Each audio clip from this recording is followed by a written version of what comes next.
My name is Janice Cheam, and I'm the CEO and co-founder of Nurio. I'm Ali Khashani. I'm CTO and co-founder of Nurio.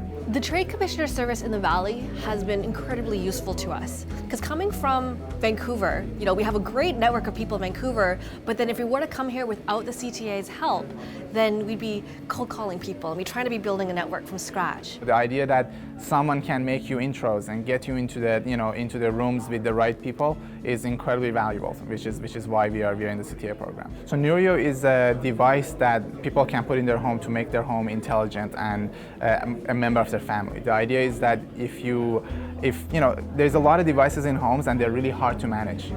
So the idea of Nurio is this one device that helps you out. It basically monitors the home and then says, hey, you forgot to run the dryer after you finished your wash, or your dishwasher is ready to be emptied, or more importantly, you're leaving your home and it says your oven is still on. You may want to go back and take care of that, right?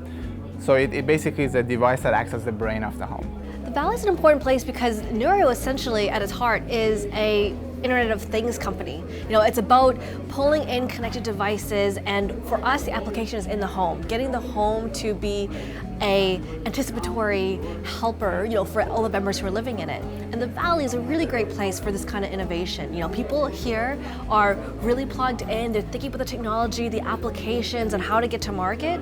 And what we've definitely learned, in the years that we've been building this company is that you can't build a company in isolation.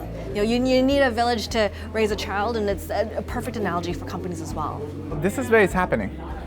All the companies that are interested in this space are here. Everybody who is thinking about this space is here. So we want to basically make friends, make partners, talk to investors, find mentors and advisors. And now we are trying to find our first customer.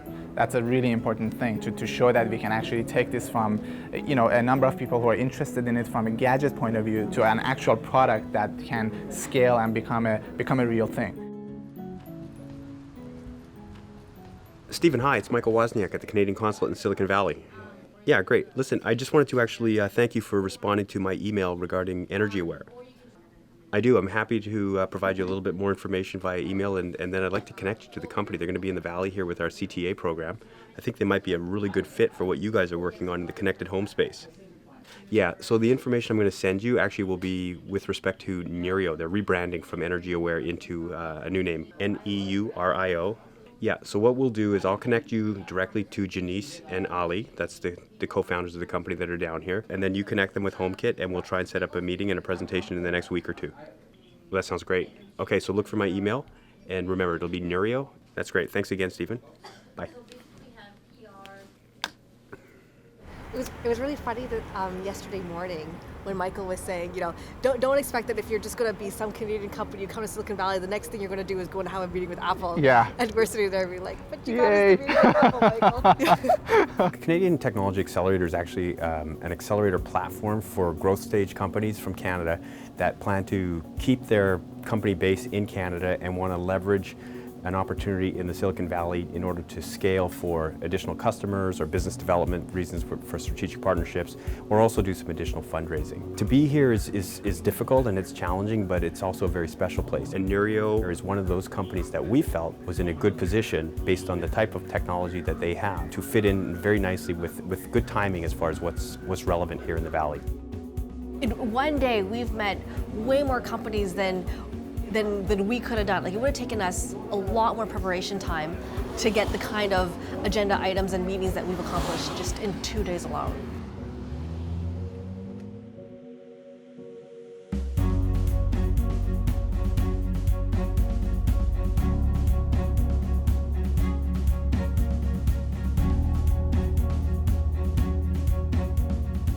You never know. You start a good conversation, everything looks great, and then overnight everything just disappears. So until the check is in the bank, there is no certainty.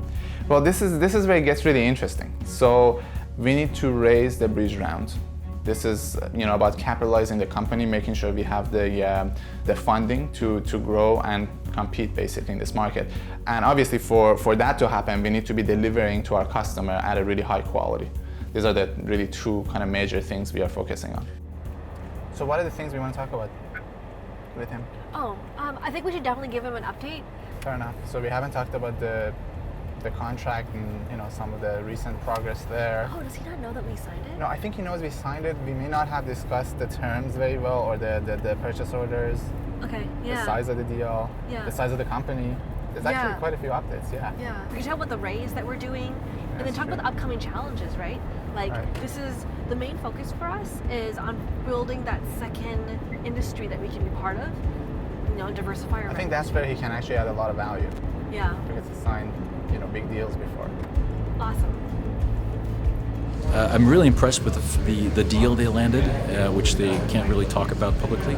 But this is it's a deal with a key player, and the issue with early stage companies is that you can talk about your technology or how great your product is all you want. In the end, it's about revenues, and is the marketplace accepting your value proposition, your business proposition. And so in this case, yes. And so This is what we are trying to identify right now. What's the second market? I like cable in general because it's like 90-something% penetration. So you can scale with that into every single home, but it might just be early. Potentially late. I mean, a lot of the major cable providers have already identified home security as a new business vertical, as a business line for them. So now that you've built this, use it. Use it and monetize that, because that's really very valuable. I also like the idea of you shadowing us in a meeting, because it would be nice to also get some feedback sometimes. Like, okay, you know what, these are the things you did right, or these are the things you should kind of highlight better. Given the importance of our first customer, we have to be very focused on making sure that we deliver and basically we over deliver. We make sure these guys are really happy, they like the product and it's working out for them. And basically on the second side of things, the capitalization, this bridge round is really what's gonna define whether or not we can move to our Series A next.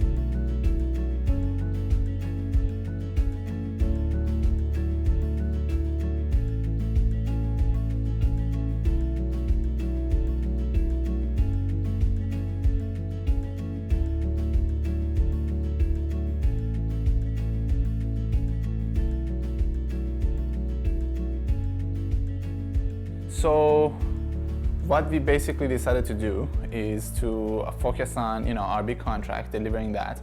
But as the second vertical that we were talking about last time, we decided to actually focus on the consumer side. So we're going to launch Kickstarter in a month, basically, and then after that, it's a matter of finding the best way to put this in as many homes as quickly as possible.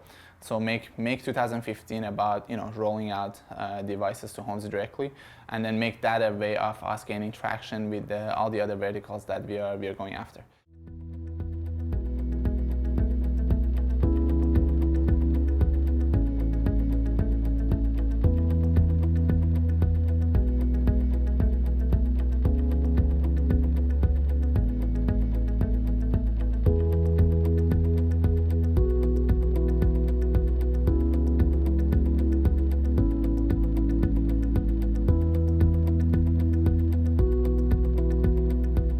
So we have news. We closed our round. This was our first VC financing, and we closed it just a couple of weeks ago. The CTA has been, really great in helping us go forward with this, because we had a couple of investors, and one of them we actually met through the CTA.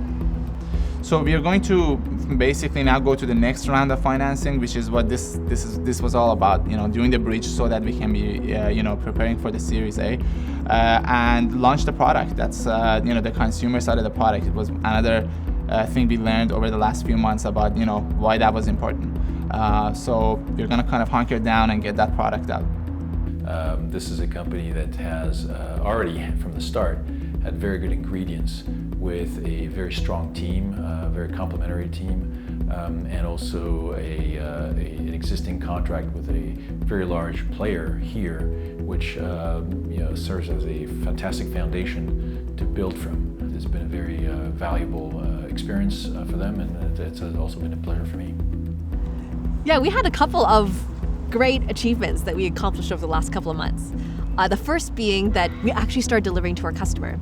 And to say that actually, there's so much more that went into it than one would expect, because as our customer had described, like the kind of volume ramp that we had to go through was what they had described as Herculean growth, to hit the kind of volumes that we're doing and shipping to the schedule that we received, and we nailed it. We got every single shipment, high reliability, on-time delivery, we really got it.